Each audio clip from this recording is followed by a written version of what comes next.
Blowing simple, liberal minds with every idea. Critical thinking is his specialty. Dillon Atkins. 3, 2, 1.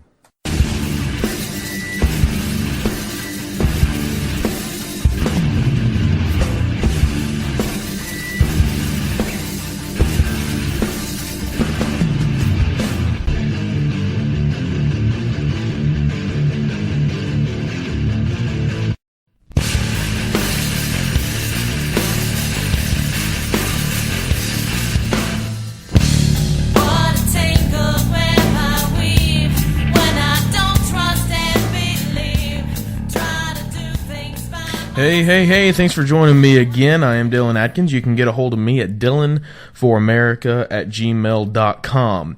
One thing I want to talk about this week is gun laws. The big fear, at least where I live, which is in the South, is that every time a Democrat gets in the Oval Office, the first thing people say is, might as well pack up our guns now. Or, there goes all our guns. Because there is the conception that that is the first thing they will do. And the sad fact is, it's mostly true.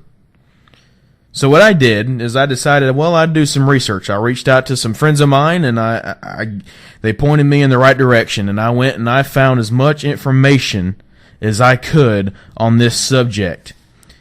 And I found a lot of good stuff. I found stuff from Russia. I found stuff from former Soviet Union. I found stuff from Ukraine. I found stuff from Latvia, Lithuania, Estonia, all on gun laws. And that's what we're going to talk about today. Who is right and who is wrong? All right, again, thank you for joining me. I hope you enjoyed the music. The first thing I want to say is the left's argument. And the left's argument is always these two things. Loose gun laws lead to more murders, and strict gun laws, or banning guns altogether, make people safer. So for that argument, what I want to do is I want to go back to Russia, who in the past and even today, compared to America, has a very low number of gun owners. The reason why is because at the start of the Soviet Union, Russia introduced amazingly strict gun laws. So because of that, they have a low number of guns. So in roughly 1965, Russia, who was trying to hide their true homicide rates, said that due to their strict gun laws, their deaths were just a percentage of America's. But what the Soviets did not put in their numbers were overall murder deaths. So by including all these murder deaths, what we ended up finding is that in some cases, Russia not only paralleled, but had more deaths than America. But those numbers didn't get any better. Some people can say, well, it takes time. So over the next few years, by the early 1990s, we looked at the numbers again. Russia's murder deaths were 3 times that of America's in 1990s. Who, by the way, America had been decreasing over that same amount of time. More records that we had looked at between 1998 and 2004 show that Russia now has 4 times the murder deaths as America. Also, former Soviet states like the Ukraine, Estonia, Latvia, and Lithuania, also with the same strict gun laws and also compared to America, very low gun ownership numbers, has 4 times, roughly, the murder deaths of America. So these numbers, very low gun ownership, very high murder deaths. How? How is that even possible? A lot of people would ask, how is that possible? Then there's the people who say, well, of course it's possible. And that's my argument right now. Guns are not the only thing someone who is bent on killing can use to kill with. So the left's arguments, if you look at these numbers presented by Russia and the numbers that we have found now by Harvard professors, is that the left's argument is overall based on falsified numbers fabricated by the Soviet Union to make their standing in the world look better to potential trade partners around the world. But what I'm wanting to do right now is I'm wanting to show both sides of the argument so you can decide which side you believe that you fall on. I'll give my personal opinion at the end, but until then, we're going to look at both sides. See, both the left and the right, conservative and liberal, share one method of confirming their arguments. They share it. Conservatives argue that where there are more gun owners, there is less crime. Liberals argue that where there are more guns, there is more crime. The interesting fact is that they're both wrong. They're both wrong because the numbers are not accurate. Why are the numbers not accurate? The numbers aren't accurate because there's way too many variables. These numbers, because of these variables, can be manipulated in any way either side wants them to go. Therefore, both sides can make the numbers tilt in their favor. So the different variables are different city sizes, different state sizes, and different population subgroups. So in other words, there's no way to compare apples to apples. So while doing research, because you can't rely solely on what I just talked about because you can skew the numbers too well, I did some more research. In the countries that I mentioned earlier, before they enforced their strict gun laws, their murder death rates were significantly lower than they have been since they enforced their strict gun laws. So let's imagine just for a minute here. Just for a minute. Let's imagine that the left does know that the numbers presented by the Soviet Union in the 1960s were falsified. And yet they still push to demolish America's rights. Why would they do that? A lot of people ask that question. I ask that question. Even some people on the Democratic side ask that question. For that, let's look to Germany, pre-World War II. And again, this is looking if they knew these numbers were falsified. Just to be fair. So look at Germany pre-World War II. Hitler has just come to power and introduced a single-payer health care. Ring a bell. In the second introduction, Hitler initiates the banning of all guns. See, a nation without a way to protect itself from its government is at the mercy of its government. So having all this information, I will let you be the judge of why, if they knew these numbers, they would continue to push for gun control. But now, let's look at the other side of this argument. We've looked at what the liberals use to back their argument. So let's look at what the right uses. The other side, with all this information, why would the conservatives try so hard to defend the Second Amendment rights? Well, you can look at multiple things. You can look at the protection from a tyrannical government, which is true. That is one of the arguments. One of the reasons they push. The second thing, protection from a misguided individual. Someone who is trying to take something that belongs to you, some of your property, something in your home. The third thing, protection from some other fool that's trying to hurt you or your family. All of these are true. All of these are important. All of these are a reason to have a firearm in your home. But let's go just a little bit deeper. Maybe it's the idea that as a human being, a law-abiding human being, you believe that no one has the right to tell you if you can or cannot protect you and your family. So in other words, the Second Amendment has become a basic human right here in America. As Americans, we've become accustomed to freedoms and liberties. We don't like when the federal government, or bureaucracy, tells us we are too irresponsible or inept to protect ourselves with a firearm without accidentally killing ourselves or somebody else. Which, really, when you look at it, is true. That, in a sense, is what liberals are saying by pushing these ideas. See, numbers tell us trends, but, really, who gives somebody the right to tell you if you can protect yourself or if you can protect yourself. That's the argument from the conservative right. That just because somebody has a job that allows them to make laws does not give them the right to dictate how or if you can protect yourself. But instead, that person who has that job has a responsibility to preserve that right to self-defense. So either the left thinks every legal person with a gun is completely inept, or they want every legal person with a gun disarmed, because maybe they want the federal government not to have any opposition. I'll let you be the judge on that one, but let me suggest one thing. Look at history. Look at nations that have fallen to dictators and tyrannical governments. Look at them.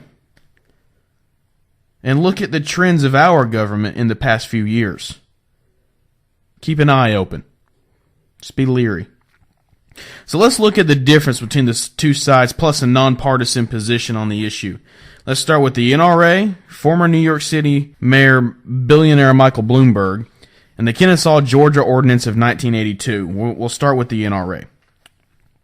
The recent trend in America that I've seen and heard is when a shooting happens, like Sandy Hook, for instance, we'll use that. When Sandy Hook happened, gun sales skyrocketed. The NRA membership took a huge leap. And ammo was sold out all over the country. Couldn't get it hardly for certain guns. The NRA has roughly 5 million members already. That's a lot. That's a whole lot for an organization to have. And whenever a shooting like this happens, people run out and buy guns? Why? I think there's two reasons. I think it's that A, people feel that their right is going to be taken away with the government that we have right now. Because they've already made a public stand against guns, the government has. So, when something like this happens, they know that the government's going to capitalize on it and say, this is why guns should be banned. So they run out and buy guns. Maybe to protest. To say, no, we don't want our Second Amendment right taken away. The second reason, I believe, is that people feel safer. That's the reason for them. It's for defense, for protection. It makes you feel safer. So we're going to go ahead and move on. I'm not going to spend a whole lot of time on these, but next up is Michael Bloomberg. Michael Bloomberg, New York City mayor, former New York City mayor, billionaire. And he is putting $50 million of his own money into basically a war with the NRA. He founded a group called Everytown for Gun Safety, and he is putting, again, $50 million into what he is calling a grassroots movement against guns. I don't know how money is supposed to create a grassroots movement. I always personally believed that a grassroots movement was founded upon personal beliefs, not money. Unless you're handing citizens money to go yell something, I don't think they're going to do it unless they believe it. And personally, if they believe it strong enough, they would not go, if they believe in guns strong enough, they wouldn't take money to go and yell that they're not safe. Because they're not that dumb. Apparently Michael Bloomberg thinks they are. But here's the thing. Michael Bloomberg, I really want to say this because I think it's something very ironic. He believes in animal rights over human safety, yet he, for some reason, is so worried about human safety that he's wanting to ban guns. But he travels around with a fully armed security team. I'm sure his argument would be, well, of course I have to. Guns aren't banned yet. I mean, I'm sure Mr. Bloomberg is aware that criminals don't get their guns from the local gun shop. Banning guns just really makes law-abiding citizens sitting ducks and puts all the guns on the black market so criminals can get a hold of them. I'm sure Mr. Bloomberg has thought of that already, though. I'm quite sure. And the final one, which would be the Kennesaw, Georgia Ordinance in 1982. The ordinance was passed unanimously by the city council to require every head of household to own a firearm with ammunition. The ordinance states that, quote, the law is needed to ensure the safety, security, and general welfare of the city and its inhabitants. One of the city council members, actually, a few years later, made a comment about this and said that, quote, people went crazy. People all over the county said that there would be shootings in the streets, violence in homes. And then he went on to say, of course, that wasn't the case. Actually, the years proved that that would be quite opposite. Completely opposite. When the ordinance was passed, there were 11 burglaries per every 1,000 residents. After the ordinance was passed in 1998, they looked at the crime rate, and it had gone down to 243 burglaries per every 100,000 residents, or 0.243 per every 1,000. That's less than one. Less than one burglary per every 1,000. It went from 11 to less than one.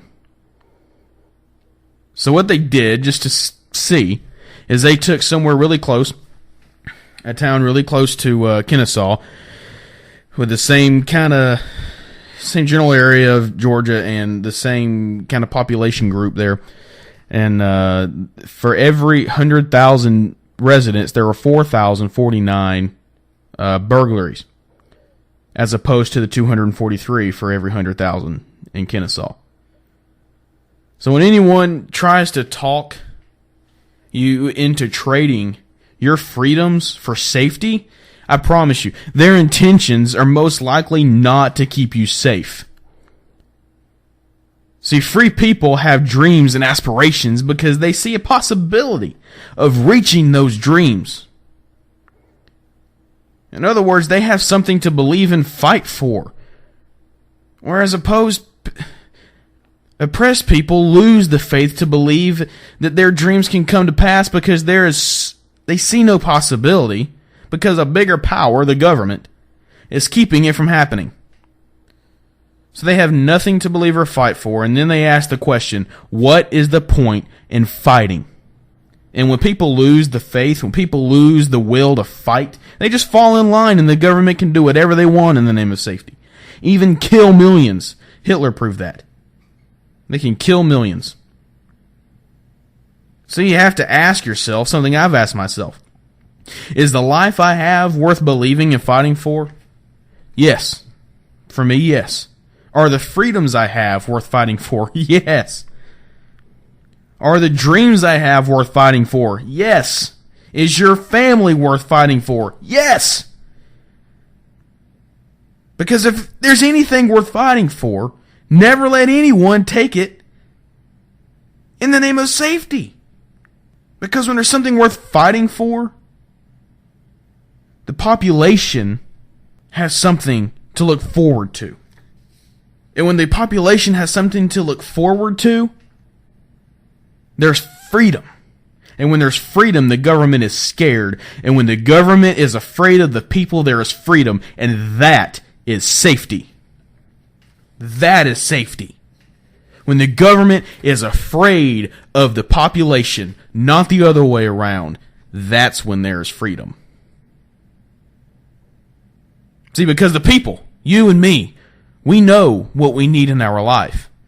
The government doesn't. They never see it. They're never there. But when the people are in charge, that's when there's freedom. Now, here's my personal take on all this. My personal opinion, through all these numbers and evidence I've seen so far, restricting or banning guns altogether does absolutely nothing to protect law-abiding citizens. Rather, it allows a golden opportunity, not to be passed up, for people with the intention to harm others to do so. I also personally do not think that there will be confiscation of the general public's guns. Why do I believe this? Because the American people are, in fact, very protective of their freedoms. And when the federal government starts to stick their hand in the people's homes to grab something they, at least in the past, were legally allowed to have, that is when the people will start to wake up. See, to wake up a population, in my opinion, that has become completely complacent with the way their life has been, which I believe ours has, something has to happen, drastically has to happen. Something they have to personally see or feel to realize that this is actually happening. I mean, when some person in Delaware gets their guns taken, people in Alabama, they see the post on Facebook or they see it on the news and they say, oh, that's terrible. And they forget about it on the next Grumpy Cat post. They don't remember. But when someone knocks on their door and says, turn over your guns, it won't take very many consecutive daily or weekly instances for people to wake up in that area. And when the people wake up, the government, the government had better hit the road at that point. Because they just awoke a beast that has the ability to take them down. That's my take. All right, thanks, guys, for listening. Get in touch with me again at DillonForAmerica@gmail.com. I am Dillon. And remember, please remember, if you didn't hear anything else I said, remember this.